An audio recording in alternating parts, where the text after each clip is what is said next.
इन दिनों झारखंड में एक नई खबर आई है, मतलब एक नया देखने को मिला है।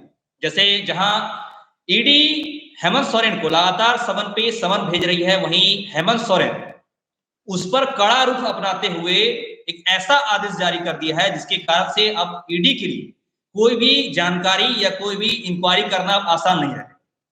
उन्होंने आदेश दिया कि कोई भी जानकारी डायरेक्ट या सीधे दस्तावेज ईडी को न सौंपे।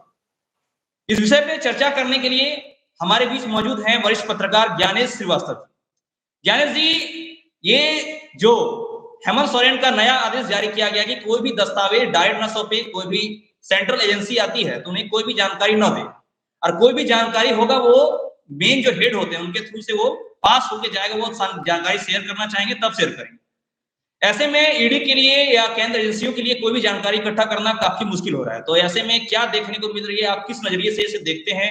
यहाँ पे राजनीति हो रही है या एक बचाव किया जा रहा है? देखिए, ये पूरी तरह से एक तरह से हेमंत सोरेन की जो सरकार है जी, वो एक तरह से केंद्र सरकार से टकराव का मोड़ ले लिया है। जी, टकराहट करते, मतलब आप ईडी के जरिए आप हमको तंग करेंगे तो हम भी अब अपने अधिकार का इस्तेमाल करेंगे, मेरे पास जो अधिकार है हम उसका इस्तेमाल करेंगे। जी, और ये कोई नई बात नहीं है, इसके पहले भी कई राज्य सरकारों ने, जैसे आपको याद होगा ममता बनर्जी पश्चिम बंगाल में भी ईडी और एक बार तो सीबीआई के अफसरों को वो जो सेंट्रल एजेंसी आई थी जांच करने के लिए, उसको बंधक बना लिया गया था। अभी हाल में वहां पर एक नेता के घर पर जो दबिश देने गई थी ईडी की टीम, उसको वहां के जो जनता ने मारपीट किया और उस पर यहाँ तक कि ईडी के अफसर तो पीटे गए, मारे गए, जख्मी हुए, उल्टे वहां पर ईडी के खिलाफ भी एक केस दर्ज हुआ है। जी, अब समझिए क्या है, ये विशुद्ध रूप से ईडी अब एक राजनीतिक एजेंसी बन गई है, राजनीतिक हथियार हो गया है। अब इसको काटने के लिए राजनीतिक रूप से ही अब हेमंत सोरेन ने एक कदम आगे बढ़ा है, क्योंकि आपको पता है कि 7 बार सम्मन जा चुका है जी, और ईडी जो सम्मन कर रही है बार बार, उसको लेकर के वहां पर पहले भी काफी, इसके पहले ईडी ने वहां पर कई लोगों को छापेमारी की, उसको अंदर रखा और खनन मामले को लेकर के काफी सरकार पशुपेश में रही है, सरकार जाने का खतरा तक बन चुका था। एक तरफ ईडी की कार्रवाई, ईडी की सम्मन, तो हेमंत सोरेन का ये जो ताजा जो आदेश है ना, ये सीधे तौर पर केंद्र सरकार से टकराहट लेने का उसने ऐलान किया है कि अब हम भी चुप नहीं रहेंगे, हम भी अपने हिसाब से काम करेंगे। इसके पहले ये सब चीजें नहीं होती थी जी। और मुझे लगता है कि बहुत देर से हेमंत सोरेन, क्योंकि देखिए अब लोकसभा चुनाव नजदीक जी, और जिस तरीके से एक तरफ देश में रामलला प्राण प्रतिष्ठा समारोह का आयोजन के लिए धूम मचाया गया है, पूरा हाइप क्रिएट किया गया है, और पैरेलली मतलब समानांतर रूप से विपक्ष के नेताओं पर रोज हर रोज ईडी का सम्मन, ईडी की छापेमारी, एनआईए की जांच, तमाम जो उसका टाइमिंग है ना, उसको लेकर के ऐसा है कि विपक्ष को बदनाम किया जाए, जो कि अक्सर विपक्ष यही बात कहता है कि भाई सिर्फ विपक्ष के नेताओं पर ही क्यों छापेमारी होती है, उन्हीं को सम्मन क्यों दिया जाता है। अभी छत्तीसगढ़ में भी जो वहां के पूर्व मुख्यमंत्री हैं, जो अभी कांग्रेस के जो मुख्यमंत्री थे, उनका भी नाम जोड़ा गया है एक केस में, एफआईआर में, चार्जशीट में नाम जोड़ दिया है। उन्होंने भी कहा है कि ये गलत है। अगर आप देखिए तो केंद्र और राज्य के बीच में तनाव बढ़ता जा रहा है, और ये सब कुछ हो रहा है, उसके पीछे क्या है उमेश? बस किसी तरह से हमको चुनाव में जीतना है, हमारी सरकार बन जाए, और इसके लिए लगातार ये जो रस्साकसी है विपक्ष के और सत्ताधारी बीजेपी के बीच, ये बढ़ता जा रहा है। ये एक खतरनाक संकेत है, खतरनाक ट्रेंड है। अब ईडी के अधिकारी किसी भी डिपार्टमेंट को लिखता था कि हमको ये जानकारी चाहिए, उस डिपार्टमेंट की मजबूरी थी कि आपको वो कागजात मुहैया कराएगा या जानकारी मुहैया कराएगा। अब जो ताजा आदेश दिया है हेमंत सोरेन जी ने, उन्होंने कहा कि नहीं, कैबिनेट विभाग को रिपोर्ट करने, उसके बाद वो जानकारी दी जाएगी। कोई भी एजेंसी हो, सीबीआई हो, एनआईए हो, इनकम टैक्स हो, चाहे कोई भी अगर जांच मांगता है तो आप सीधे जवाब मत दीजिए, हमें भेजिए, मतलब कैबिनेट सचिवालय या सतर्कता विभाग को आप भेजिए, तो उसके बाद ही हम यहाँ से भेजेंगे जी। हालांकि इसके पीछे जो तर्क दिया गया है वो उनका है कि भाई सही जानकारी मिले और ठोस जानकारी मिले, लेकिन राजनीतिक रूप से, विशुद्ध रूप से ये एक तरह से मोदी सरकार से पंगा लेना कहते हैं, पंगा लेना। जी, जहाँ पे ये एक तरीके से कह सकते हैं कि हेमंत सोरेन ने ये अच्छा कर से, मतलब राजनीतिक बातें ये भी है कि इसके आधार से कई देर तक हेमंत सोरेन उस सेंट्रल एजेंसी से बचे रहेंगे। हालांकि कुछ मीडिया खबरों में कुछ दिनों ये भी खबरें फैली थी कि अगर ईडी का मतलब फंदा सीएम सोरेन पर आता है, अगर गिरफ्तारी कुछ होते हैं या कुछ मामला बढ़ता है, तो वो उसके लिए भी तैयार हैं। और उन्हें नेशनल मीडिया खबरों में हमने भी देखा, लोगों ने भी देखा कि वो अपने बीवी को अपने सीएम उम्मीदवार के रूप में चुनेंगे, ऐसा कहा जा रहा था। उस खबरों की सच्चाई अब कहां तक दिखती है ज्ञान जी, इसके बारे में थोड़ा बताइए।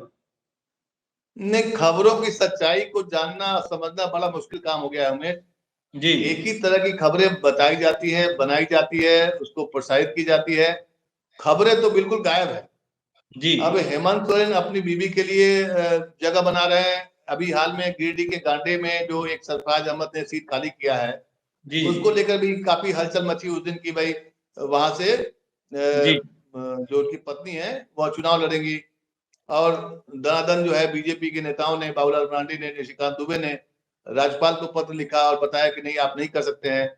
तो ऐसा माहौल बना दिया गया कि लगता है कि अब हेमंत सोरेन की सरकार जाने वाली है और वो अपनी पत्नी को कमान सौंपने वाले जी। लेकिन इन खबरों में उतनी सच्चाई दिखती नजर नहीं आ रही, क्योंकि बार बार कई बार आप देखेंगे बीजेपी के नेताओं के बयान देखिए, निशिकांत दुबे का बयान देखिए आप, तो मुझे याद है कि 1.5 साल पहले उन्होंने कहा था अगस्त क्रांति होगी, मतलब अगस्त में हेमंत सोरेन की सरकार चली जाएगी जी। ऐसा कुछ हुआ नहीं। हर रोज उनका बयान देखिए, बाबूलाल मरांडी का बयान देखिए, तो विपक्ष वहां ज्यादा हमलावर है, इसमें दो राय नहीं। विपक्ष लगातार जो हेमंत सोरेन सरकार पर दबाव डालने की जो राजनीति होती है उसमें तो आगे है, इसमें दो राय नहीं। और उसको काटने के लिए बहुत दिनों के बाद हेमंत सोरेन ने ऐसा कोई फैसला लिया है जी। फैसला तो लिया है, लेकिन देखिए क्या आता है, राजनीति में परसेप्शन का बहुत बड़ा खेल है जी। और दूसरी बात, जो खबरों के लेकर आपने बात की, खबर तो बहुत सारी है जी। अब ये देखिए न्याय यात्रा चलने वाली है, बात कांग्रेस की, मणिपुर से यात्रा शुरू हो रही है। मणिपुर की सरकार ने वहां पर इजाजत नहीं दी जहां से वो यात्रा शुरू होने वाली थी, बाद में किसी तरीके से दूसरी जगह से निकालने का निर्णय हुआ है। कहाँ है, खबर नहीं है, देश को पता भी नहीं है कि क्या हो रहा है, कुछ भी पता नहीं है। अर्जुन पुरस्कार जो है वो सड़क पर रख के चले गए पहलवान खिलाड़ी, वो खबर नहीं बन पाई। तो खबरों को लेकर के बहुत ही भ्रम की स्थिति है जी। खबरें नहीं आ रही हैं। खबरें आज तो अभी हम खबर पढ़ रहे थे कि देश में जो युवाओं का जो बेरोजगारी दर है वो काफी बढ़ गया है। अब बेरोजगारी दर बढ़ गया है, लेकिन खबर नहीं है आपके पास। बेरोजगारी दर पिछले 4 साल का रिकॉर्ड तोड़ दिया है। दिसंबर में 25 से 29 साल के युवाओं के बीच बेरोजगारी दर जो है 15.5% पहुंच गई है। ये कोरोना काल से भी भयावह स्थिति है जी। देश का युवा बेरोजगार है, खबर नहीं है। सोचिए कि 20 से 24 साल के युवा जो वर्ग में बेरोजगारी की दर जो है 44.49% पहुंच चुकी है। ये बताइए, ये भी तो एक खबर है ना, बड़ी खबर है। ये खबर आपको देखने को नहीं मिलेगी।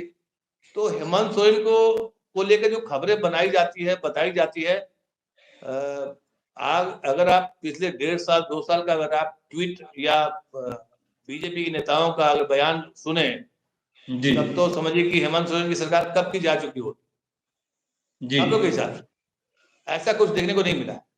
हेमंत सोरेन लगातार जो है बोलते कम है, लेकिन उनका स्टेप्स है। आपको याद होगा कि 3 विधायकों का जो हॉर्स ट्रेडिंग वाला मामला था, इरफान अंसारी और तमाम लोग को जो पकड़े गए थे, लोग जो कि असम तक घूम के आ गए थे। तो उसके बाद भी हेमंत सोरेन की सरकार 4 साल का कार्यकाल पूरा कर चुकी जी। तो आप समझिए 2 पहलू हैं इस खबर को। कुछ भी नहीं है, हेमंत सोरेन सरकार बहुत कमजोर सरकार है, उसको लेकर के जिस तरीके से बीजेपी हमलावर है, लेकिन हेमंत सोरेन की सरकार 4 साल का कार्यकाल पूरा कर चुकी है और 4थे साल के कार्यकाल में कुछ आक्रामक होती हुई दिखाई पड़ रही है। ये अलग बात है कि देखिए लोकतंत्र में जनता किसको वोट देती है वो तो बात का विषय है, उस पर हम लोग भविष्यवाणी नहीं कर सकते जी। लेकिन 4 साल का कार्यकाल पूरा कर लेना इतने झंझावातों के बाद, और फिर अभी जो केंद्रीय एजेंसी यानी मोदी सरकार, केंद्रीय एजेंसी का मतलब मोदी सरकार, जी मोदी सरकार के खिलाफ हल्ला बोल कर देना एक बड़ी बात है। जी ये मुझे लगता है कि हेमंत सोरेन सरकार जो है, जो इंडिया गठबंधन का पार्ट है, मजबूत दिखाई पड़ती जी है। जितना की बयानबाजी होता है बीजेपी नेताओं का, उससे तो कहीं मुझे मजबूत दिखाई। जी ज्ञानेश जी, इंडिया गठबंधन में झारखंड में वैसे भी हेमंत सोरेन प्रमुख माने जाते हैं और 4 साल के कार्यकाल उन्होंने सफलतापूर्वक पूरा किया और 5वें साल के कार्यकाल के शुरुआत में ही उन्होंने आपकी योजना आपकी सरकार, जो कि पहले से ही चल रही थी, काफी उसमें भी बढ़ चढ़ के उन्होंने हिस्सा लिया है और हर समाज के हर लोगों के पास, हर क्षेत्र के पास पहुंच के उन्होंने दर्शकों को जोड़ा है। ऐसा भी मतलब आम जनता के भी, लोगों के बीच इसकी पॉजिटिव रिस्पॉन्स भी है। ऐसे में केंद्र एजेंसियों का हमला, मोदी सरकार का हमला, तो मोदी सरकार के हमलों और अपने कार्यों के अलावा, जैसा कि आपने कहा, वो मजबूत दिख रहे हैं। तो ऐसे में एक आखिरी सवाल एक जानना चाहूंगा कि हेमंत सोरेन के लिए ये 5वां साल कार्यक्रम कितना चुनौतीपूर्ण रहेगा, या वो जैसे चल रहे हैं उनको ये सेंट्रल एजेंसी की सरकार ने कुछ खास उसका नुकसान नहीं कर पाए? देखिए, ये तो हम और आप नहीं बता सकते हैं जी कब कौन आदमी के पास सम्मन चला जाएगा, कब कौन आदमी गिरफ्तार हो जाएगा, क्योंकि ईडी को बहुत ज्यादा पावर दे दिया गया है। जी लेकिन ईडी भी बहुत सोच समझ के काम करती है। कई बार पॉलिटिकल मामलों में हालांकि ऐसा लगता है कि एकदम कोई इशारा करता है और वो तुरंत पहुंच जाती है। जी लेकिन अभी हाल में जो पश्चिम बंगाल में हुआ है, ईडी जी के अधिकारियों के साथ में जिस तरह से मारपीट की घटना हुई है, उनके अधिकारियों को जख्मी किया गया है, उनके वाहन तोड़ दिए गए। उधर तमिलनाडु में एक ऐसा मामला है कि ईडी ने 2 किसान आपस में लड़ रहे थे, एक बीजेपी का नेता था और उस किसान के अकाउंट में मात्र 450 रुपया था।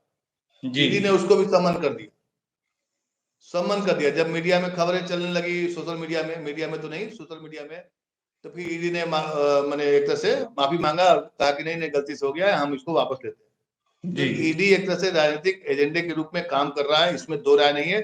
जो परसेप्शन बना हुआ है, जी अगर आप परसेप्शन की बात करेंगे तो ईडी जहां जहां कार्रवाई कर रही है, जिस तरीके से कार्रवाई कर रही है, ऐसे में हेमंत सोरेन सरकार का मजबूती से आगे आना और ये कहना कि अब हम कोई जवाब एक ही प्लेटफॉर्म से जाएगा, मतलब कि बहुत आसान नहीं रह गया है केंद्रीय एजेंसियों के लिए।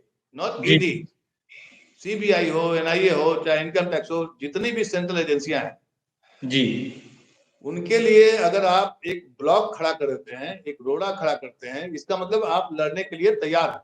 जी आसान लड़ता कौन है? जब लड़ता कौन है? जो मजबूत होता है वही लड़ता है हमेशा, जी कमजोर आदमी नहीं लड़ता। जी तो अगर इस दृष्टिकोण से समझिए तो हेमंत सोरेन सरकार 5वें साल के कार्यकाल में जो नए साल की शुरुआत में जिस तरीके से स्टैंड लिया है जी कि हम अब सेंट्रल एजेंसी को ऐसे काम देंगे, ऐसे बताएंगे, वो एक टकराहट का मामला बनता है।